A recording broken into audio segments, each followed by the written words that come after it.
Hey everybody, so today I wanted to talk about Stop Asian Hate, and I wanted to let you know about a new badge of honor that I received today in publicly being accused of being a racist against white people for standing up for the cause.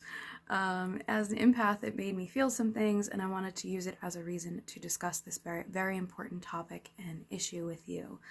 So if you don't know me, hi, my name is Danielle.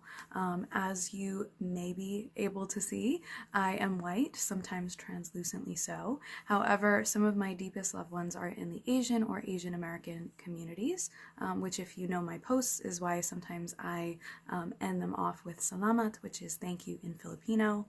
I share that with a little bit of hesitation, however, because I don't like the fact that it has become so conditioned and normalized to feel that we have to qualify or justify ourselves, who we are, who we care about, to justify why we care about a certain issue or cause. It's something that I, in the queer community, know very well. When we come out to new people, that's often the first reaction we'll get to people of certain generations is, oh, it's okay that you're gay, queer, bi, whatever, trans, whatever your identity is, because I know such and such who is gay. And it's something that is not cruel by any means, not intentioned badly. It's just why? Why do we feel the need to do that, to justify that, hey, this is who I am, this is who I know, I can be accepting of differences, I can stand up for the right thing because I know and love such and such. I hope that we're moving more into the times where that doesn't have to be the normal, and where we don't have to know or love someone in a community that is different in order to care about and support them and causes that affect them, especially as we are in times where we're so interconnected through the internet. There are now communities connected where in the physical, those places may still be isolated and non-diverse, but they have the opportunity to interact with other communities and the issues that affect those communities. And I would like those people to feel comfortable in speaking out if they feel called of why they don't agree with negative behavior in those communities, even if they're very far removed from them. So I did share that I was publicly called out for being a racist against white people, which I'm very proud of now, and I think it's funny. But at the time, it did spur my empath feelings a little bit of, it made me a little nervous, actually. So I want to tell you the story. I'm going to read you some things. I have actually been accused of that before in my family by people that get very defensive and accuse me of that for speaking up for my family and friends in the people of color communities. But I've never been called that publicly. So it happened through a YouTube video, which is currently entitled Ellen Pompeo Reacts to Sandra Oh's Stop Asian Hate Speech from ET Canada. Hopefully that title will change. The title is the reason that I took issue with it and made some commentary on it and engaged, which I don't normally continue to do with people who are being negative, but in this case it was important. So I want to read you some things and discuss it with you. Have a discussion with me, please, respectfully in the comments, and let me know what you think. So, and if you go to that video, I'm not going to be saying any of the commenters' names because I want to be respectful to them. Please don't send them any hate if you go to the video. But it is there for people to publicly see. So the video is 5 minutes and 20 seconds long, and the part where Ellen Pompeo reacts is just a few seconds. It's just showing a screenshot of her retweet of Sandra's rallying video and beautiful, amazing, powerful speech she made. And yeah, so let's discuss. I commented, but why is the story headline Ellen Pompeo Reacts? Why can it not just be about Sandra? Why can it not just be about the community and Sandra? This is where I took issue because it is a very well put together video. The commenters are Canadian, and Sandra Oh is apparently calling herself, I want to be respectful of how she likes to identify, but I believe they say that she likes to call herself Asian Canadian American, which I appreciate.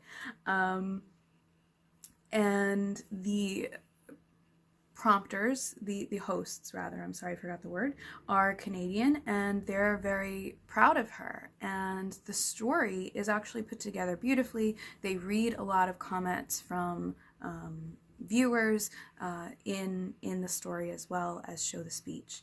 So I have no issue with how the video is put together. I have issue with how it was titled, which is why I commented, but why is the story headline Ellen Pompeo Reacts? Why can it not just be about the community and Sandra? And people responded, and we started to have a healthy dialogue. So people said this is an entertainment news channel, so of course they would feature these TV celebs supporting each other. And I responded to that person. Supporting each other is great. Using the one who it isn't about as the main headline is a little shady and a bit too much unconscious bias for my taste. Almost the entire clip was about Sandra, yet they used Ellen Pompeo's reaction as the headline. Entertainment news or no, I hope they start to do better. And if you were following me during some of my work with Black Lives Matter, you know that that is my passion in bringing to the surface our unconscious bias in myself, in my family, and in the people I work with in a healing capacity as well. I personally believe that the unconscious bias that we have, that we've been framed to have from the media perspective as well, from government propaganda, that unconscious bias, I believe, is what fuels the fire of people like the shooter that we recently just lost people to, unfortunately. It's what I believe fueled the cops who hurt people in the Black community and killed people in the Black community during the Black Lives Matter period and so many times before. I believe when that unconscious bias runs rampant and unrecognized, that's what can fuel the fire in those moments of high intensity or anxiety and give people the reason or permission to do something unconscionable like a shooting. So I'm very passionate about calling things like this out and working with people to heal that. Someone else said the video was posted on Pompeo's social media. It's a double dip. If they don't like one, they hope you will like the other. To which I said, I get that, but hopefully they'll start to headline more proportionately next time. That reaction was one line. The entire story was Sandra and the community. That person said, I get what you're saying, but I get the headline too. Sandra Oh was on Grey's Anatomy. She and Ellen were cast as soulmate besties, and they are friends in real life, which I hope they still are. The show has had a lasting cultural impact. It's been on for over 17 seasons, which Ellen is still the main character of. So again, it's all an entertainment thing and friends supporting each other. Ellen was reacting to Sandra. If Ellen was doing the speech, it would be titled Sandra Reacts to Ellen. Now, I get that it's an entertainment thing, but I also understand that some people will only hear about Stop Asian Hate in the story through the form of entertainment news, which is why I believe we should hold all news sources accountable, and is something I think we're doing. I appreciate that person's respectful perspective, though, in response. I responded to them, very true. It just feels sad that the industry feels they need to draw people's attention that way. Thinking logically, something that is seconds out of a 5-minute plus video shouldn't really be the title. YouTube used to criticize content creators for doing such things, but the big guys still seem to get away with it. Watching the video again, I don't even think the hosts thought the video would be titled that. It's clearly all about Sandra, the community story, and lots of reactions. Obviously, this was done in post and titled this way to make it more palatable or appealing to some audiences, which again, I feel is sad that people would need things framed from the reaction of a white friend in order to care. We should all just care. Not the biggest deal, but the small things like this add up. And I hope people will continue to respectfully hold ourselves, each other, and the industry more accountable as we all navigate healthy change. Thanks for the kind dialogue, by the way. The world needs more of this. And that's what I was saying in the beginning, right, about qualifying or justifying who we are and why we care. that's going to keep being fed if the industry keeps telling us and the news stories keep telling us that we should care based on who the supporters are and not based on what the cause is. And I don't believe Ellen Pompeo wanted to be the story. I believe she wanted to share the story, which again, don't know her, can't speak for her, would love her thoughts on it. And it is absolutely not the biggest deal. But things like this do add up. Now, getting to the comment that started this all, besides all that healthy dialogue and discourse, there was this one that said, "Why does it matter? Both support the same cause. Do you hate white people? Are you racist bigot?" Now, clearly that person was in their feelings and very spurred and agitated by me and the other people questioning and discussing things in a healthy and respectful way. They are most probably white and felt that by me standing up for the proportions of a story or for the community, I was in some way attacking whiteness or Ellen Pompeo's whiteness, which I was not. And this is what happens, right? If this wasn't under the safety of a computer, if this happened in the physical, something horrible might have happened. So this is why it needs to be called out. I reacted to that person saying it matters because one supports the cause and one is the cause. Titles should be about the cause. Clearly, you have other issues, which maybe I shouldn't have said. If you immediately lash out and accuse someone you don't know of being a white bigot for having a healthy dialogue and questioning things that should be questioned. Maybe check the other responses for cues next time. I hope people treat you kindly today and that we can all be part of more healthy discussions, which is genuine. I really do not wish that person any judgment or harm. But this is the thing, right, guys? If every time we try to have a healthy dialogue and call things into question that should be questioned, we're attacked, that's what dissuades a lot of people from speaking up and speaking out.